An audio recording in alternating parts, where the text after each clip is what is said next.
Blue Ox Productions presents Ural clutch arm differences.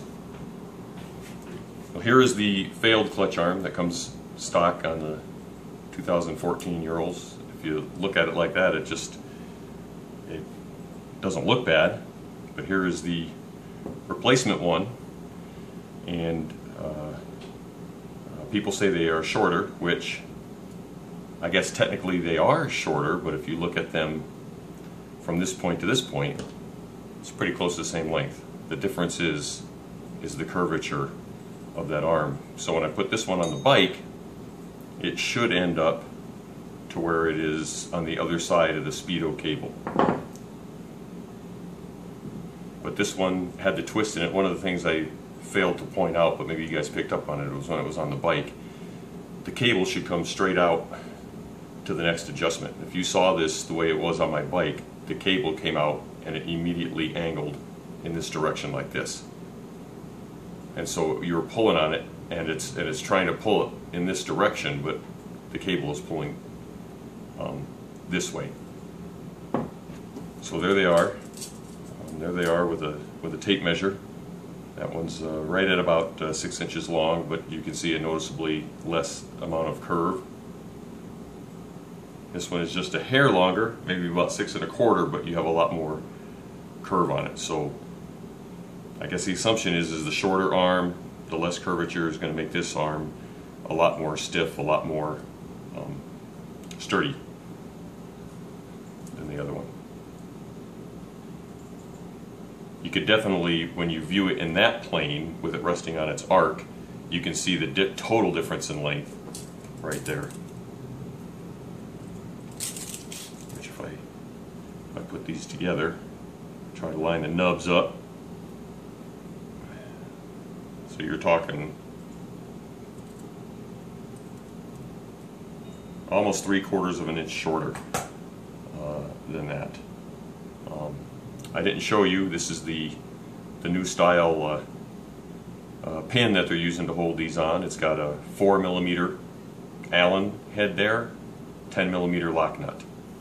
One thing I noticed the difference between these two, and I don't know if you can see it in the video, but you see how narrow the walls are on that and how much play is in that? I'm assuming that's the way it was built. You see how much more thick the walls are? And that fits in there tight. So I'm assuming that that is the way that was built, that they didn't have as good a stock. I would hate to think that's because of wear. The bike only has just under 8,000 kilometers on it, so I would hate to think that's because of wear.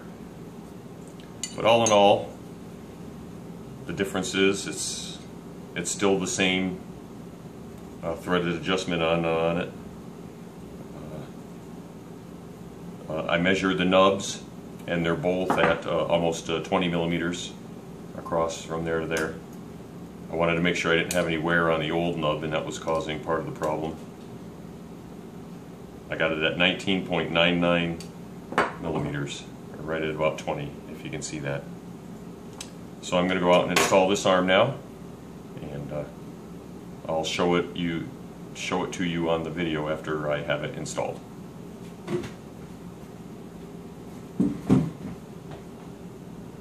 Okay, one measurement I want to show you too, because it just hit me when I stopped before, is the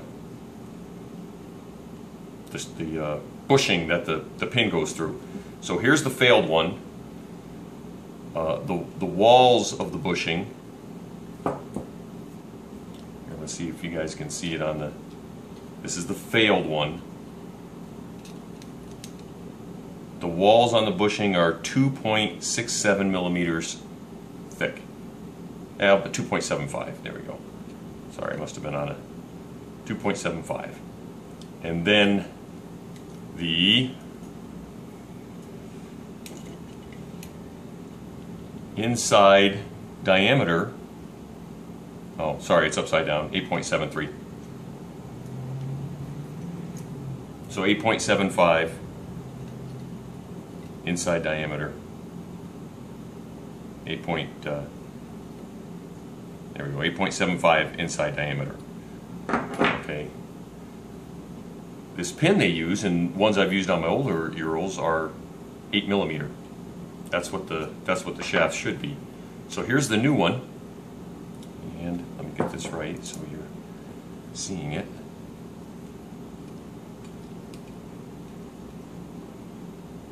Inside diameter of almost 8 millimeters, 7.97, and the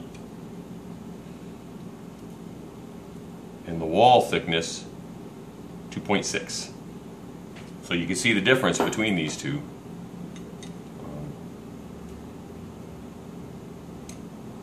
That they and again, I hope that isn't because that just wore out, that they used the wrong type of stock. Which, if that's the case, could partially, if this is the wrong size, that could be partial problem to why these things are bending, is because you got so much slop on this side too. Just a thought.